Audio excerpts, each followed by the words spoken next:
Selamat pagi Amanginang, kita bertemu kembali dalam renungan pagi. Tetapi sebelumnya kita terlebih dahulu berdoa. Kami bersyukur untuk pagi hari yang indah yang Tuhan anugerahkan kepada kami. Kami mau mendengarkan firman-Mu, kuasai hati dan pikiran kami. Dan biarlah Roh-Mu Tuhan yang memampukan kami untuk memahami, mengerti akan firman-Mu, sehingga firman ini menjadi kekuatan di dalam hidup kami.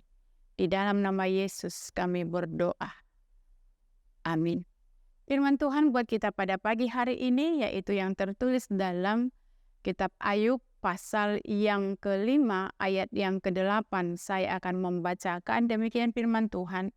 Tetapi tentu aku akan mencari Allah, dan kepada Allah aku akan mengadukan perkaraku. Demikian firman Tuhan. Kita mengetahui bagaimana keadaan yang dialami oleh Ayub. Bertubi-tubi persoalan pergumulan yang dia hadapi. Kita ingat istrinya meninggalkan dia, teman-temannya, sahabat-sahabatnya meninggalkan dia, bahkan anaknya. Sungguh luar biasa penderitaan yang dihadapi oleh Ayub. Tetapi melalui firman hari ini mengatakan bahwa dia mengadukan perkaranya kepada Tuhan. Dia tidak mengadu perkaranya kepada siapa-siapa dan dia tidak pernah menyalahkan Tuhan.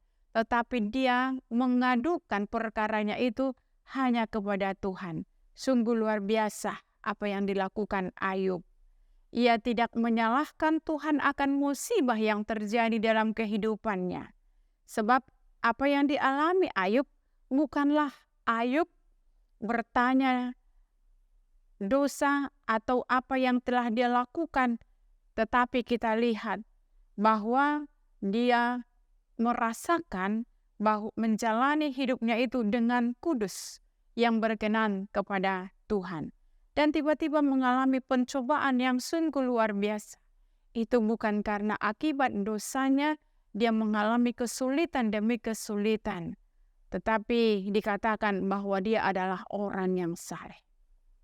Benar memang Ayub menderita, tetapi penderitaan, pencobaan Ayub atas seizin Tuhan. Tuhan itu tahu bahwa Ayub hidup kudus dan tak bercelah di mata Tuhan.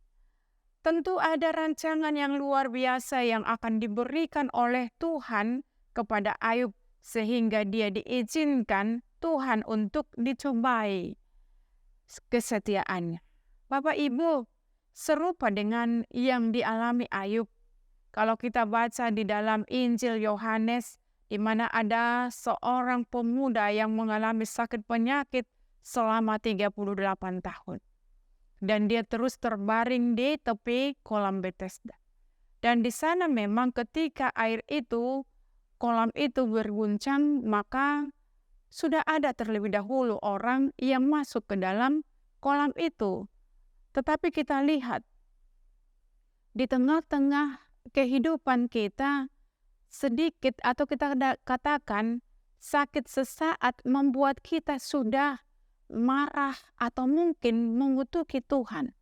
Ini 38 tahun menderita, dia tidak mengutuki Tuhan, tetapi dia selalu berharap ada orang yang akan membantu dia untuk masuk ke dalam kolam itu.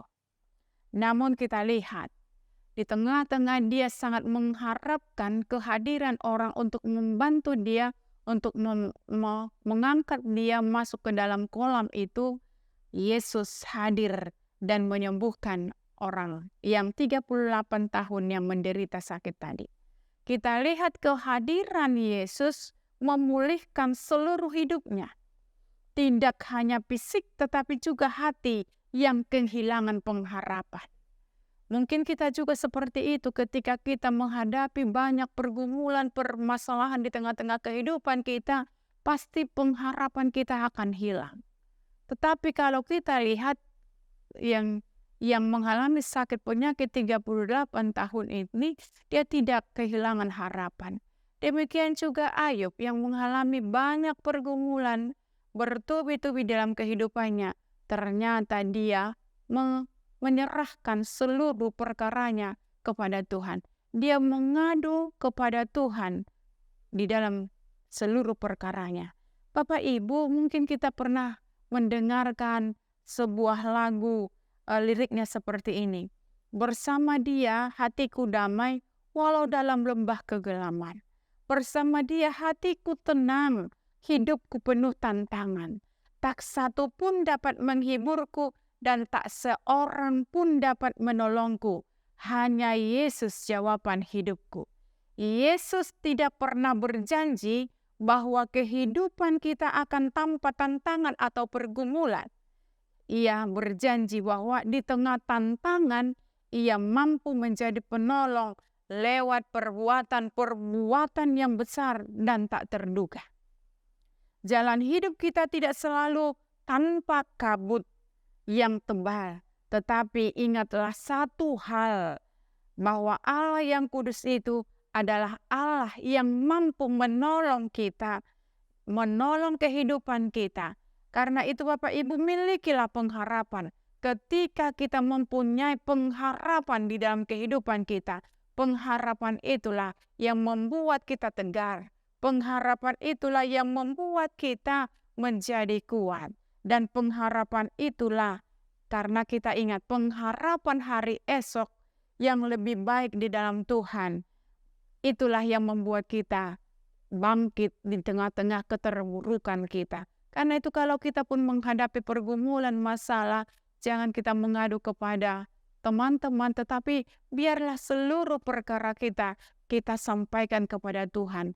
Ketika perkara kita sampaikan kepada Tuhan, maka Tuhan akan menolong kita dan Tuhan akan memampukan kita sehingga kita kuat di dalam menjalani hari-hari kehidupan kita. Karena itu, marilah kita sadari bahwa Tuhan tidak pernah memberikan pencobaan kepada kita di luar dari kemampuan kita. Tuhan yang menolong dan Tuhan yang memberikan kepada kita, yaitu kekuatan di dalam menjalani hari-hari kehidupan kita. Amin, kita berdoa. Terpujilah nama-Mu, Bapa di dalam sorga, yang mengingatkan kami ketika kami menghadapi pergumulan masalah yang berat, bahkan mungkin bertubi-tubi dalam kehidupan kami. Biarlah kami bersandar kepada Tuhan dan biarlah kami mengadukan seluruh persoalan pergumulan masalah kami kepada-Mu. Karena kami yakin dan percaya bahwa masalah yang kami hadapi itu tidak melebihi dari kekuatan kami. Bantu kami dan kuatkan kami sehingga kami tetap mempunyai pengharapan kepada Tuhan. Tuhanlah yang menolong kami. Terima kasih Bapa di dalam sorga, dan biarlah menjalani hari-hari ini kami tetap bersama dengan Tuhan.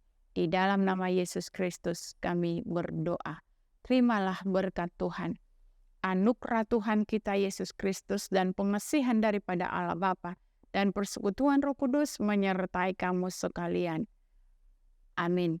Shalom, selamat pagi. Tuhan Yesus memberkati.